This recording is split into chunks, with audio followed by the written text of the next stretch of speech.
내가 또 너희에게 이르노니 구하라 그러면 너희에게 주실 것이요 찾으라 그러면 찾아낼 것이요 문을 두드리라 그러면 너희에게 열릴 것이니 구하는 이마다 받을 것이요 찾는 이는 찾아낼 것이요 두드리는 이에게는 열릴 것이니라. 너희 중에 아버지 된 자로서 누가 아들이 생선을 달라 하는데 생선 대신에 뱀을 주며 알을 달라 하는데 정갈을 주겠느냐? 너희가 악할지라도 좋은 것을 자식에게 줄 알거든 하물며 너희 하늘 아버지께서 구하는 자에게 성령을 주시지 않겠느냐 하시니라. 오늘 누가복음 11장 9절로 13절 이미도 읽은 말씀을 통해서 너희는 이렇게 기도하라 세 번째 시간으로 말씀을 전하려고 합니다. 누가복음 11장 1절로 13절의 말씀은 예수님께서 제자들에게 가르쳐 주시는 말씀입니다. 그래서 우리는 그것을 주기도문이라고 합니다. 주기도라고 하고 주님께서 가르쳐 주신 기도라고도 합니다. 주님은 1절로 4절까지 우리가 알고 있는 말씀처럼 주님께서 가르쳐 주신 기도를 가르쳐 주시고 난 이후에 두 가지를 더 말씀하십니다. 그 중에 하나가 지지난주에 말씀드렸듯이 세 명의 친구가 있는데 그 한밤중에 찾아온 그 친구를 위해서 떡을 대접하기 위해서 믿을 만한 친구에게 찾아가서 떡 세 덩어리를 구하기 위하여 그에게 달려가서 두드리고 그에게 구합니다. 벗됨을 인하여서는 주지 않을지라도 그 간청함을 위해서는 내가 요구대로 필요한 대로 주시겠다고 주님이 그와 같은 이야기를 이렇게 비유로 말씀해 주고 계십니다. 오늘 두 번째 또 한 가지의 말씀은 예수님께서 제자들에게 뭐라고 말하냐면 구하라 아멘 네네 찾으라 아멘 그리고 두드리라 라고 말씀하십니다. 그러면 악한 아버지하고 하나님 아버지하고를 비교하면서요 악한 아버지도 자식에게 좋은 거 줄 줄 아는데 하물며 하늘에 계신 하나님 아버지께서 너에게 좋은 것 성령을 주시지 않겠느냐라고 하면서요 기도하면 반드시 응답하겠다라고는 메시지를 제자들에게 가르쳐주고 있다는 거죠. 우리는 기도의 내용만 배워서는 안 됩니다. 기도의 내용을 가지고 기도를 어떻게 해야 되느냐 간청함으로 해야 된다는 거죠. 간청하면 끈질기게 열심히 또 주석책에 보니까요 뭐라 그러냐면 뻔뻔스럽게. 저는 아이 둘을 키우는데요 이 아이들이 얼마나 뻔뻔한지 몰라요. 뭐 맡겨놓은 것도 없고 뭐 하는 것도 없는데요 뭘 달라고 그래요. 늘 구해요. 그리고 우리가 뭘 사다 놓으면 찾아서 먹어요. 네네. 하여튼 여러분들은 그런 좋은 아이들만 있는 것 같아서 감사합니다. 그리고 또 뭘 자꾸 달라고 해요. 네. 뭐 엄마 아빠가 생각하는 그 이상의 이상도 아니고 조금이라도 좀 그 말에 순종하고 따라주면 좋은데 그런 것도 없이 자기 마음대로 하는데도 불구하고 늘 뻔뻔스럽게 달라 그러는 거예요. 그러면 달라 그럴 때마다 맡겨놨냐라고 물어봐도요 씩 웃으면서 그냥 줘 그래요. 그게 바로 간청이에요. 하나님 보실 때 우리가 얼마나 뻔뻔스럽습니까? 하나님 보실 때 우리가 얼마나 때로는 그시기 하겠습니까? 그럼에도 불구하고 주님께서요 우리에게 간청하라는 거예요. 그러면 벗됨을 인해서는 주지 않지만 그 간청함을 인해서는 요구한 대로 주겠다라고 말씀하시는 거죠. 그 방법을 우리도 기도하는 방법을 반드시 배워야 합니다. 방법만 배워서는 우리에겐 소망이 없습니다. 네, 그런데 주님께서 제자들에게 뭐라 그러냐면 구하라 찾으라 두드리라 그러면 하나님 아버지께서 응답해 주시겠다라고는 확실한 믿음이 여러분들 가운데 있어야 될 줄로 믿습니다. 기도하면 응답 받습니다. 기도하면 하나님께서 응답해 주십니다. 하나님이 예수님께서 그것을 12명의 제자들에게 가르쳐 주시고 있는데 그 가르쳐 주시는 그 메시지가 오늘 우리에게도 동일하게 적용된다는 것입니다. 여러분들 기도하십시오. 하나님이 응답 주십니다. 오늘 이 본문을 통해서 세 가지로 은혜를 나누고자 합니다. 첫 번째는 오늘 이 읽은 본문을 통해서요 첫 번째 메시지는 뭐냐면 성도라면 반드시 기도해야 합니다. 아멘이십니까? 또 내가 또 너희에게 이르노니 구하라 그러면 너희에게 주실 것이요 찾으라 그러면 찾아낼 것이요 문을 두드리라 그리하면 너에게 열릴 것이니 라는 겁니다. 우리 인생의 짧은 인생을 살면서 복음을 듣고 예수님을 영접함으로 하루하루 예수님을 의지하며 살아가는 사람들을 성도라고 말합니다. 저와 여러분들은 성도입니다. 성도라면 반드시 기도해야 합니다. 성도가 이 땅에 살면서 무엇보다도 해야 할 일이 뭐냐면 그것은 바로 기도입니다. 왜 기도를 해야 합니까? 기도해야 되는 이유가 무엇입니까? 예수님께서 오늘 누가복음 11장 9절로 13절 말씀, 1절로 13절 말씀을 기도를 가르쳐 주시고 내용을 가르쳐 주시고 방법을 가르쳐 주시고 기도하면 응답이 있게 따라오는 것을 그 강력한 메시지를 우리에게 말씀하시고 난 이후에 주님께서요 악한 원수 마귀 귀신 때문에 말 못하는 사람을 귀신을 쫓아내줌으로 귀신이 이렇게 떠나가고 말하게 됐다는 거죠. 근데 수많은 사람들이 귀신의 왕 바알세불의 힘을 입으면서 그거를 쫓아냈다, 어떻게 했다, 저떻게 했다, 얼마나 말이 많은지 모르겠어요. 예수님이 제자들에게 기도의 내용과 방법과 그 응답을 가르쳐 주시고 난 이후에 기도의 능력으로 예수님의 그 능력으로 귀신을 쫓아내고 난 다음에 예수님은 어마어마한 공격을 받았다는 거죠. 이것은 예수님만 받는 공격이 아니라 기도를 배운 기도의 내용으로 기도의 방법으로 기도의 응답을 확신하고 있는 성도라면 기도하고 나면 반드시 악한 원수 마귀가 여러분들과 저와 여러분들을 공격한다는 사실을 이 말씀을 통해서 우리에게 보여주고 있다는 것입니다. 목사님 그러면 기도 안 하면 우리는 공격 안 받겠네요. 네, 공격은 받지 않습니다. 그러나 기도의 응답은 1도 없습니다. 사랑하는 성도 여러분, 성도라면 반드시 기도해야 합니다. 누가복음 12장 예수님께서 제자들에게 기도를 다 가르쳐주고 난 이후에 왜 우리가 성도들은 기도해야 되느냐라고 하는 이유가 바로 누가복음 12장에 나와 있습니다. 12장의 말씀에 보면 오늘 1절부터 보겠습니다. 12장 1절.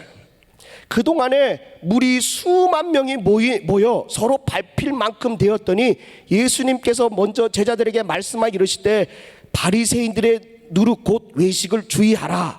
감춘 것이 드러나지 않을 것이 없고 숨긴 것이 알려지지 않을 것이 없나니 이러므로 너희가 어두운 데서 말한 모든 것이 강명한 데서 들리고 너희가 골방에서 귀에 대고 말한 것이 지붕 위에서 전파되리라. 그러면서요 4절입니다. 우리 4절을 다 같이 읽겠습니다. 4절 5절입니다. 4절 시작.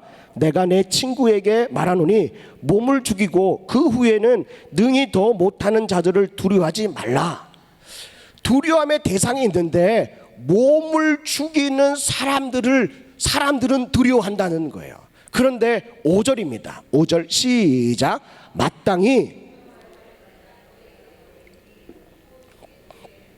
지옥에 던져 넣는 권세 있는 그를 두려워하라. 내가 참으로 너에게 이르노니 그를 두려워하라.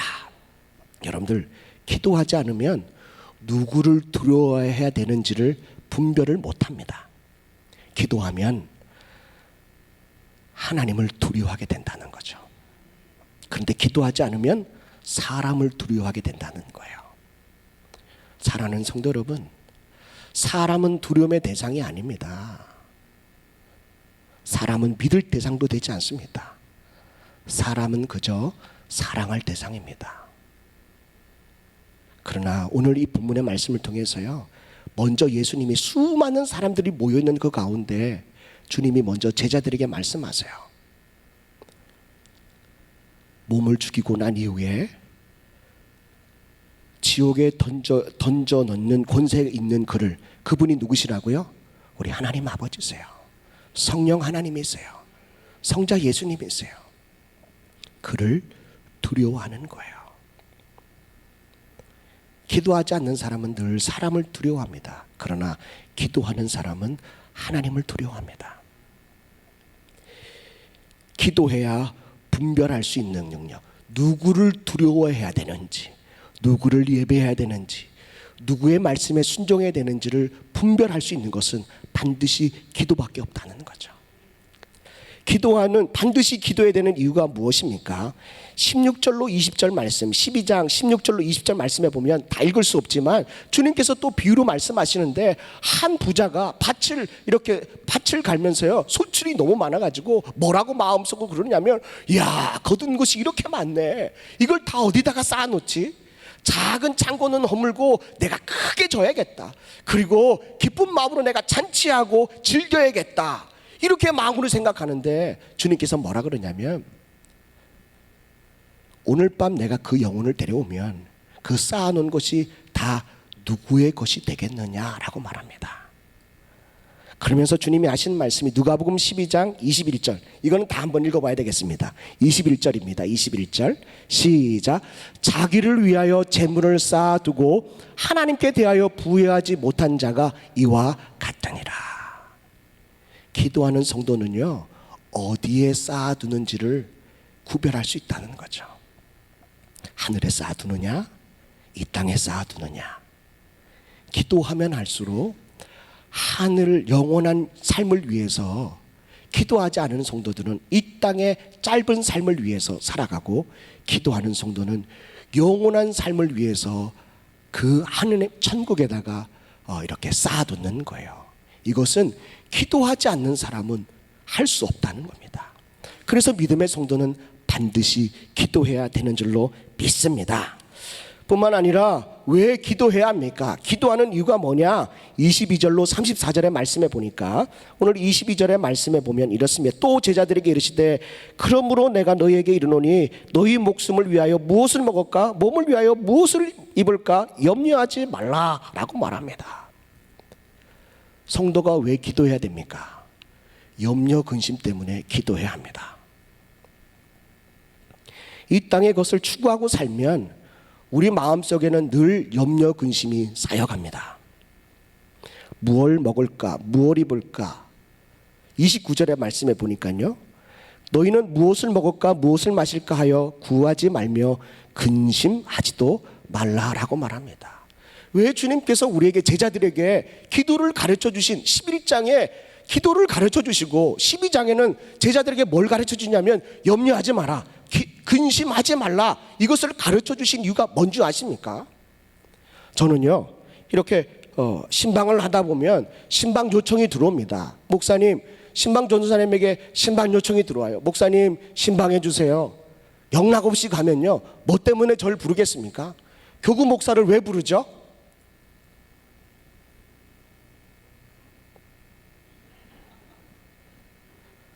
문제가 생겼다는 얘기예요. 그래서요, 예배 드리기 전에 먼저 고민들을 쭉 염려 근심 것들을 보따리를 풀어놓습니다. 그런데 그거는 아주 극히 일부분이에요. 저에게 다 풀어놓지 않습니다. 그러면 그 말씀을 듣고 예배 드립니다. 그리고 이렇게 예배 다 드리고 난 이후에 권면합니다. 염려 근심이 있어도 성도님 기도하세요. 기도하세요. 그러면 네 목사님 기도할게요. 그리고 나면요, 기도 안 해요. 제가 그게 너무 궁금했어요. 왜 그럴까? 염려가 있고 근심이 있으면 기도하는 게 당연하지 않습니까? 그렇지 않습니까? 너무 치당한 말입니다. 너무 아멘입니다. 그런데 성도들은 염려와 근심이 있으면 기도를 안 하더라고요. 그래서 제가 그것을 연구해 봤어요. 왜 안 할까?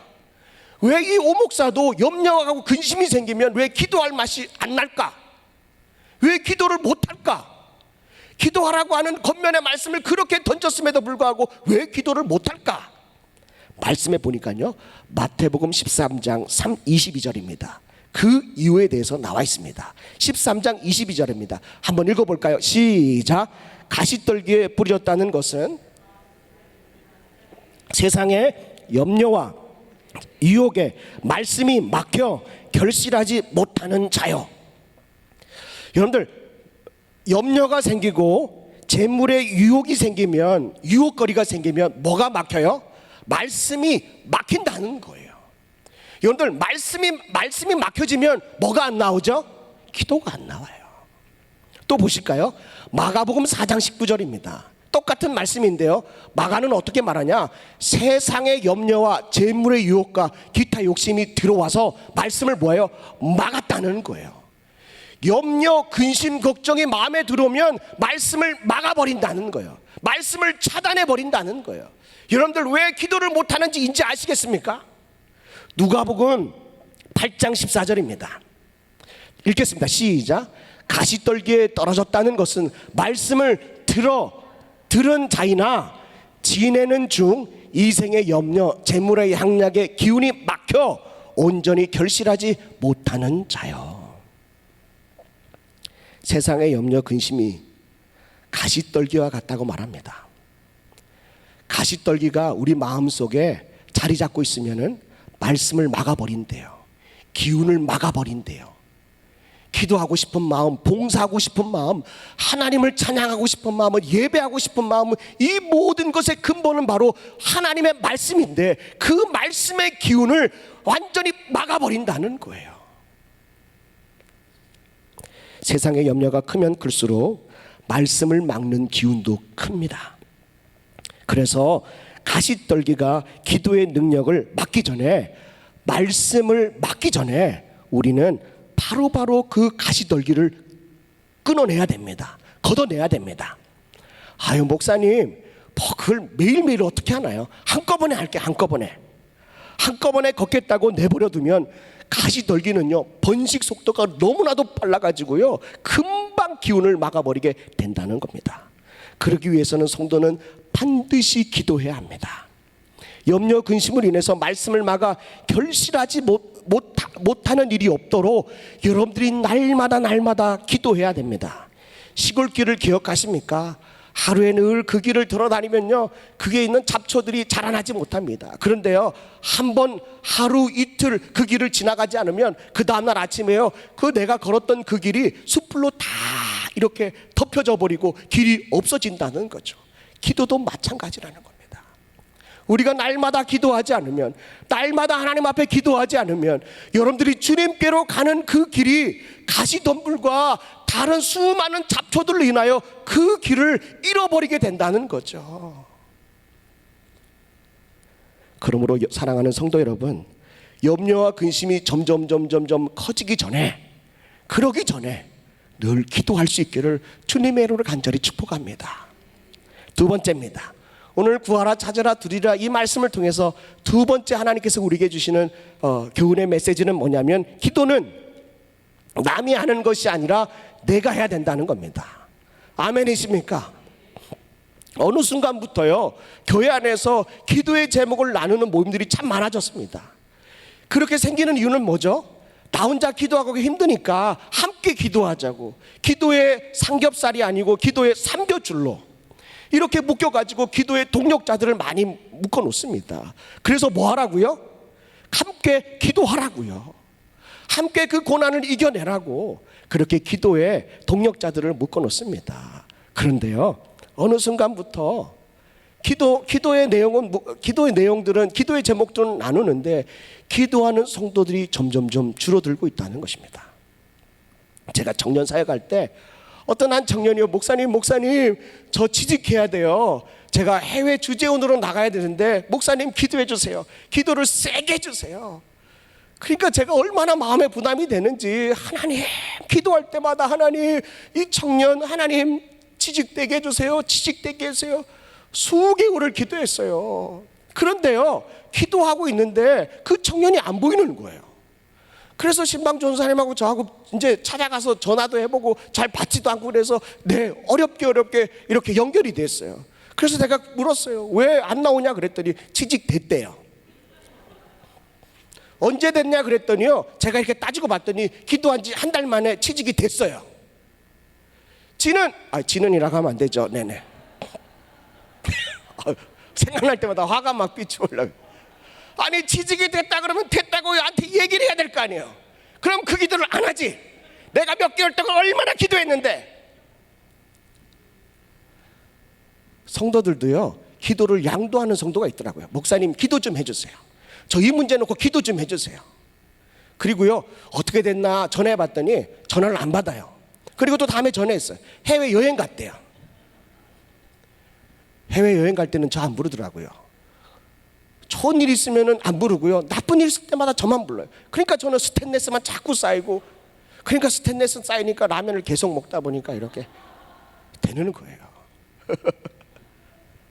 사랑하는 성도 여러분, 기도는 남이 하는 게 아니라 저와 여러분들이 해야 되는 줄로 믿습니다. 어렵고 힘들수록 여러분들이 기도해야 돼요. 그 기도의 제목을 붙들고 간청하며 하나님께 끈질기게 매달릴 때, 구할 때, 찾을 때, 두드릴 때 반드시 응답 주실 줄로 믿습니다. 오늘 말씀에 보니까요 이렇습니다. 누가복음 11장 9절에 한번 보실까요? 11절 9절에 구하라 그리하면 너희에게 주실 것이요 찾으라 그리하면 뭐가 빠졌어요? 뭐가 빠졌을까요? 찾으라 그리하면 너희에게 찾아낼 것이요 이게 빠졌어요. 문을 두드리라 그리하면 너희에게 열릴 것이니, 구절을 보면 구하라 찾으라 두드리라 라고 할 때에 명령하는 그 대상이 복수로 나와요.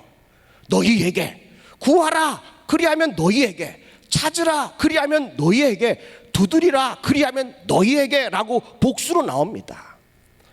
오늘 여러분들 개인적으로 말씀 듣는 성도가 없어요. 오늘 다 복수로 들어요. 유튜브로도 듣고 오늘 성전에 나와서 주님의 말씀을 다 함께 듣습니다. 그런데 10절을 보십시오. 구하는 이마다 받을 것이요 찾는 이는 찾아낼 것이요 두드리는 이에게는 열릴 것이니라. 10절은 단수로 나옵니다. 9절은 복수입니다. 10절은 단수입니다. 기도하는 사람은 복수로 하는 것이 아니라 오늘 그 말씀을 듣고 내가 기도를 여러분들이 하셔야 돼요. 나는 여러분들이 구하는 이가 되기를 축복합니다. 찾는 이가 되기를 축복합니다. 두드리는 이가 되기를 주님의 이름으로 축복합니다. 은혜로운 말씀을 들었다면 저에게 은혜의 말씀 들었다고 할 필요 없습니다. 오히려 그 말씀을 붙들고 구하십시오. 찾으십시오. 두드리십시오. 그리하면 하나님께서 여러분들에게 반드시 응답해 주실 줄로 믿습니다. 마지막으로 기도는 반드시 응답 주신다고 하는 믿음을 갖고 기도해야 합니다. 아멘이십니까? 오늘 이 말씀을 보면 이렇습니다. 11절입니다. 누가복음 11장 11절. 너희 중에 아비된 자로서 누가 아들이 생선을 달라 하는데 생선 대신에 뭘 주는 사람이 없어요? 뱀을 주며 그런 사람이 없다는 거죠. 알을 달라고 하는데 정갈을 주겠느냐? 정갈이요 이렇게 움츠리고 있으면 마치 알 모양과 같대요. 달걀 모양과 같대요. 여러분들 아들이 아버지에게 생선 주세요라고 했더니 독이 잔뜩 올라있는 뱀을 주겠습니까? 이놈의 새끼 이거 말도 안 듣는데 이 뱀이나 먹으라 하고, 알을 달라라고 아들이 아버지에게 알 좀 주세요라고 했는데요, 알처럼 생긴 정갈을, 더 독한 이 독이 있는 정갈을 아들에게 주겠습니까? 입에다가 넣고요 정갈이 그냥 정신 똑바로 차리고 살아야 된다, 그런 마음으로 그런 부모가 어디 있겠습니까? 그러면서 12절에 뭐라 그러냐, 13절에 뭐라 그러냐면 너희가 악할지라도 좋은 것을 자식에게 줄 줄 알거든 하물며 너희 하늘 아버지께서 구하는 자에게 성령을 주시지 않겠느냐 하시니라. 아멘. 기도의 응답이 반드시 있다라고 하는 그 말씀을 하시는데 주님께서요 악한 아버지하고 하늘에 계신 하나님 아버지하고 이렇게 비유해서 말씀하고 계시는 거예요. 제가 이렇게 곰곰이 말씀을 이렇게 준비하다가 생각해 봤어요. 내가 진짜 좋은 아버지인가 악한 아버지인가, 좋은 엄마인가 악한 엄마인가 생각해 봤어요. 제가 아무리 생각해보고 줄자로 재보고요 30cm 자로 재보고 그것도 안 돼서 10cm 자로 재보고 그것도 안 돼서 제 손 이 마디로 재봤는데요 저는 악한 아버지더라고요. 악하더라고요. 여러분들은 어떻습니까? 그런데도 불구하고 아이들이 뭘 달라 그러면 좋은 거 주고 싶어 하는 것이 부모의 마음이라는 거죠. 말씀을 준비하다가요 인터넷에서 좋은 글을 찾았습니다. 미국 세크라멘토에 소재하고 있는 샌프란시스코 멕시코 주립 형무소의 패터슨이라고 하는 사람이 복역하고 있었습니다. 이는 가족을 다 내팽겨치고요, 강도짓도 하고 마약까지 복역해서요, 방탕한 삶을 살아가는 그런 가장이었어요. 그런 아버지였어요. 그는 끝내 감옥에 갇혀서 복역하게 되었습니다. 한마디로 인간다운 삶을 살기를 포기한 사람입니다. 그런데 이 사람에게 딸이 하나 있었습니다. 그런데 복역하고 있는 이 감옥에요, 진짜 슬픈 소식이 찾아왔습니다. 그 딸이 위독하다라고 하는 소식을 전해 듣습니다. 그 이유가 뭐냐면은 콩팥 하나가 망가져서 이제는 살 수 없는 그런 상태로 됐다는 거죠. 그러니까 병원에 가보니까 이 아이가 콩팥이 기형적으로 하나밖에 없는 아이인 거예요. 그 소식을 듣는 이 패터슨, 이 감옥에 살던 이 딸의 아버지가요, 내 콩팥을 주겠다라고 하는 거예요. 그런데 그 아버지의 콩팥을, 몸을 이렇게 엑스레이를 찍어보니까 이 아버지도 콩팥이 하나밖에 없는 거예요. 이 아버지도 콩팥 하나 떼어주고 나는 죽겠다는 거죠. 여러분들, 악한 아버지도 딸에게 좋은 것을 줄 줄 알아요. 그러나 하물며 하늘 아버지께서 구하는 자에게, 기도하는 여러분들에게, 하나님의 자녀들에게 성령님을 주시지 않겠느냐라고 말씀하십니다. 로마서 8장 23절 말씀입니다. 로마서 8장 23절. 너무너무 귀한 말씀입니다. 우리 한번 읽어볼까요? 시작. 자기 아들을 내어주신 이가 어찌 그 아들과 함께 모든 것을 우리에게 주시지 아니하겠느냐. 아들을, 하나님의 하나밖에 없는 아들을 우리에게 아낌없이 주셨는데 그 무엇을 더 아끼겠습니까? 그러므로 우리는 기도해야 합니다. 기도하면 아들까지 주시는 그 하나님께서 하나님이 이것도 기도에 응답해 주실라나? 이거 기도하면 이것 응답해 주실라나? 이런 생각하지 마세요. 어떤 분은 제가 그래요. 성도님, 그 기도하세요. 염치가 없어서 그러는 거예요. 아니, 무슨 염치 따지고 그래요. 체면 따지고 그래요. 우리 주님 앞에 그거 다 내려놓고, 여러분들 무거운 짐을, 염려, 근심, 걱정을 저 십자가 밑에 다 내려놓으시면, 아니 그거를 우리가 하고 싶어서 우리가 내려놓고 싶어서 내려놓는 게 아니라 주님이 우리에게 명령하셨어요. 무겁고 수고하고 무겁고 진진 자들아 다 내게 오로라. 내가 너희를 쉬게 하리라 말씀하시는 거예요. 그러니 다 내려놓고 주님 앞에 그냥 염치불구하고 구하십시오. 찾으십시오. 두드리십시오. 하나님께서 우리에게 좋은 것을 주시겠다고 일단 우리에게, 야, 너 기도하면 줄게, 응답 줄게 라고 먼저 말씀하시고 우리에게 뭐 시키는 거예요? 기도시키는 거예요. 너무 놀라운 일 아니겠습니까? 아니, 기도하면 내가 그거 들어보고 줄지 안 줄지 내가 결정할게 라고 하지 않고요, 하나님께서 너에게 준다라고 먼저 얘기해 놓고요, 구하고 찾고 두드리라고 말씀하시는 거예요. 얼마나 귀한 하나님의 말씀인지 모르겠습니다. 그런데요, 문제가 있습니다. 하나님은 우리에게 좋은 것을 주시려고 말씀하시는데 우리는 그것이, 하나님께서 나에게 주신 것이 좋은 것인지 모를 때가 있다는 거죠. 그때 이렇게 신앙이 어그러지는 거예요. 여러분들 꼭 기억하십시오. 하나님은 우리가 기도하면 가장 좋은 것, 다른 성경에는 가장 좋은 것이라고 말하는데 오늘 누가복음 11장에 보니까요, 구하는 자에게 성령을 주시지 않겠느냐라고 말씀하십니다. 믿음의 성도들에게 가장 좋은 것이 뭐냐? 바로 성령 하나님이십니다. 하나님은 이걸 주고 싶어 하시는 거예요. 우리 하늘빛정교회 모든 성도들이 그 보혜사 성령님을 회개하면, 사도행전 2장의 말씀에 보니까 회개하면 예수 그리스도 이름으로 침례를 받고 성령을 선물로 주신다는 거죠. 여러분들, 하나님께서 우리에게 아들에게 주시는 선물은요, 그냥 보잘것없는 선물이 아니라 최고의 선물을 우리에게 주시는 거예요. 그것이 바로 성령이라는 거죠.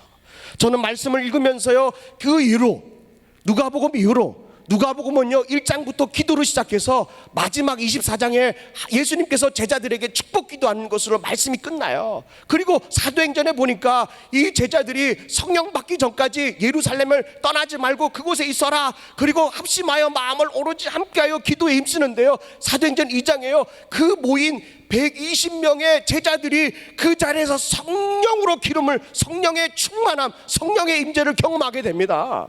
그리고 난 이후에 사도행전, 로마서, 또 그 이후에 다른 고린도 전후서, 요한계시록까지 가장 많이 반복되는 단어가 뭔지 아십니까? 성령입니다. 여러분들, 얼마나 성령 하나님이 좋으면 사도행전부터 요한계시록까지 지금을 살아가는 이 시대를 살아가는 우리들에게도 하나님은 그 성령을 주시겠다라고, 성령 하나님을 우리에게 보내주시겠다라고, 성령 하나님이 가장 좋은 것이라고 우리에게 계속하여 말씀하고 있다는 것입니다. 사랑하는 성도 여러분, 오늘 이 밤에 하나님, 성령 하나님이 내 마음 가운데 임재하여 주시옵소서. 가장 좋은 것이 성령님이신데, 하나님 오늘 이 자리에 또 유튜브로 보고 있는 모든 성도들이 함께 성령 하나님을 경험하는, 성령님을 체험하는 그런 우리가 되게 달라고, 우리 한번 예수를 한번 3번 부르고 이 시간 한번 통소로 기도하겠습니다.